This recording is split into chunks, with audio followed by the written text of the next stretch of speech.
అందుకే ఇప్పుడు ఉద్యోగం చేస్తాను.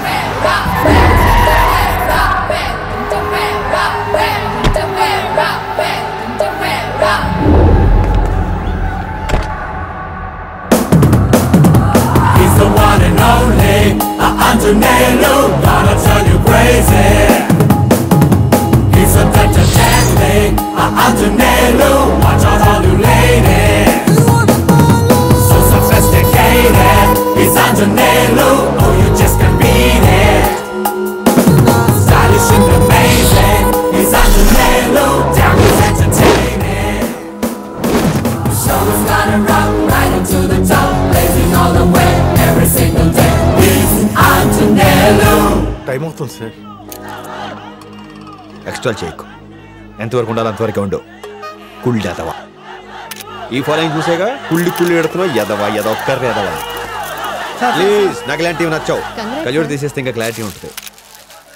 పట్టుకో సార్, ఈ రోజు మీరు చేసిన ఇన్వెస్టిగేషన్కి ఇంటర్నేషనల్ లెవెల్లో గుర్తింపు వచ్చింది. ఓ జర్నలిస్ట్గా దీన్ని ఎలా ఫీల్ అవుతున్నారు సార్? సింగిల్గా ఉన్నప్పుడు అడగాల్సిన ఏదో question. Sorry sir. Next sir, మేము తెలుగు లలిత కళాకారుల నుంచి వచ్చాం సార్. మీకు పురస్కారం ఇద్దాం అనుకుంటున్నాం. ఈ ఆస్కారాల మీద పురస్కారాల మీద నాకు పెద్ద ఒపీనియన్ లేదు. నెక్స్ట్ సార్, మీ నెక్స్ట్ ఆపరేషన్ ఏంటి సార్? ఇంకా డిసైడ్ చేయలేదు.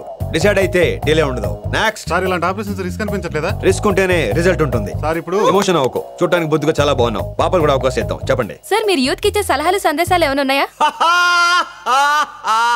సలహాలు సందేశాలు ఇవ్వటం ఖాళీగా ఉండే వాళ్ళు చేసే పని.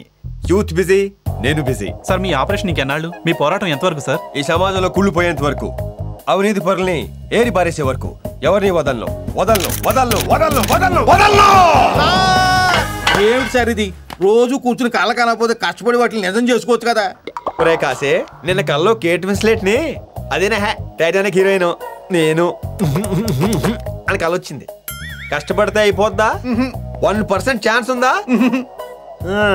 నేను ఇడ్లీలో బొంబాయి చెట్టు ఏమన్నా తెచ్చావరా? లేదు సార్. ముందు నీ పని నువ్వు సక్రమంగా చెయ్యి. నేను బాగా కష్టాల్లో ఉన్నప్పుడు గౌరవంతాను. దేనికి సార్? నీ యథోసలాలు వింటానికి.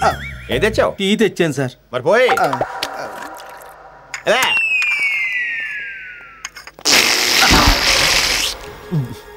ఎరా నువ్వు ఇంకెళ్ళలేదా? ఎండి గారు మిమ్మల్ని రమ్మంటున్నారండి. టీ తాగేసి వస్తానని చెప్పు.